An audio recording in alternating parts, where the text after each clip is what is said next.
कलयुग केवल नाम आधारा, सुमरि सुमरि नर उतरहि पारा। कलयुग केवल नाम आधारा, सुमरि सुमरि नर उतरहि पारा।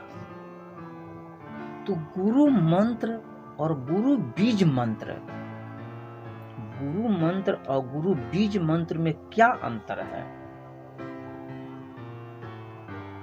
तो गुरु मंत्र संसार के समुच्चय गुरु अपने शिष्य को गुरु मंत्र देते हैं एक बार। उस मंत्र को एक बार देने के बाद वह मंत्र के द्वारा वह शिष्य गुरु के अधीन हो जाता है और वह शिष्य कहता है मैं फलने गुरु का शिष्य हूं, उनका मैं चेला हूं। एक बार मंत्र दे दिया, गुरु भी सो गया, चेला भी सो गया। न मंत्र की अच्छी ज्ञान दिया, न मंत्र अच्छी जपने का तरीका बताया जिससे उसका मानसिक, शारीरिक, भौतिक, आध्यात्मिक गुण की विकास हो। उन्होंने तो सिर्फ मंत्र दे दिया और चेले ने सिर्फ मंत्र को ले लिया। गुरु शिष्य का संबंध बन गया, बस इतना है। अब उसी मंत्र को हम बताते हैं गुरु मंत्र बीज। तो वही मंत्र गुरु मंत्र बीज कैसे बन रहा है? एक आम को ले लीजिए।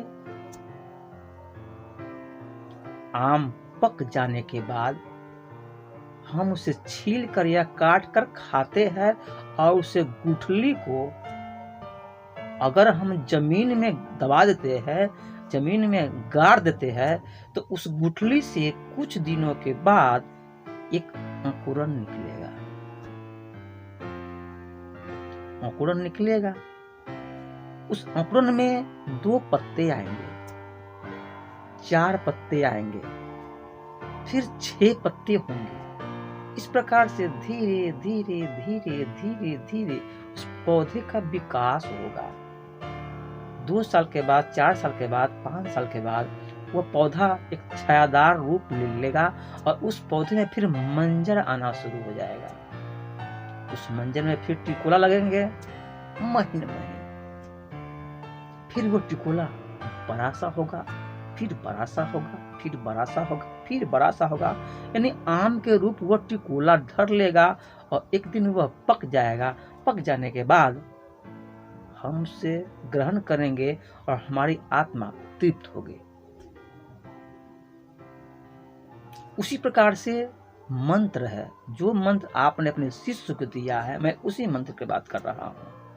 तो उस मंत्र को अगर सही से अगर जप का ज्ञान उसे बता देते हैं, तो जिस दिन आप मंत्र दिए उस दिन से वह अगर जप के तरीका उसे मालूम है सही से, तो उस दिन से उसके मंत्र के द्वारा शरीर में मंत्र जप की क्रिया में उसे ज्ञान होगा। धीरे धीरे धीरे धीरे धीरे जिस प्रकार से आम के पौधा विकास हुआ था धीरे धीरे, उस प्रकार से उसे मंत्र जप की क्रिया में मंत्र द्वारा ज्ञान धीरे धीरे धीरे धीरे धीरे धीरे आएगा। और कुछ दिनों के बाद एक विख्यात संत, एक विख्यात प्रवचनकर्ता, एक विख्यात ज्ञानी के रूप में उभरता है। क्योंकि मंत्र जप ब्रह्म ज्ञान है, लेकिन आप सही से तो राह बताएंगे तब तो। लेकिन सही से अगर आप राह आपको मालूम नहीं है तो आप खुद अपने शिष्य को क्या बताएंगे? क्योंकि जो मंत्र आपने दिया है वह उसे कोठी के कंधे पर रख दिया, लेकिन उसी मंत्र को हम अगर तरीका बताते हैं जप की विधि, तो 2 साल में, 4 साल में, 3 साल में, 5 साल में वो बहुत बड़ा विद्वान बन जाता है।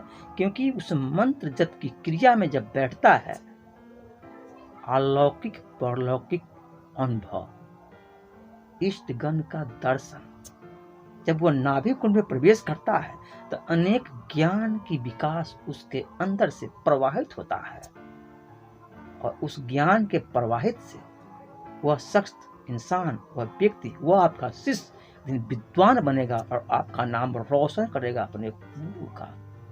तो इस प्रकार से मंत्र ज्ञान और मंत्र बीज,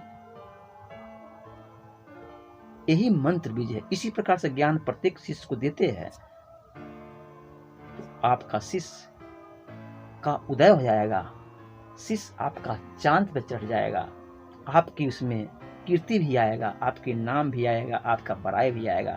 जो फलने गुरु से मैंने यह मंत्र लिया था, जो आज इस मुकाम पे हूं। तो संत जनों, प्रेमी जनों, गुरु भाई, गुरु बहना, मैं फिर आपसे मिलूंगा। तब तक के लिए धार्मिक महाराज जी की तरफ से सादर प्रणाम। धार्मिक अनुभव की बात आपको दिल को भाए तो शेयर, लाइक, सब्सक्राइब अवश्य कर देंगे, और अच्छा हो तो अपने दोस्तों यारों के साथ इसको शेयर कर देंगे, ताकि वो भी सुनकर अपनी आत्मा को तृप्त कर सके और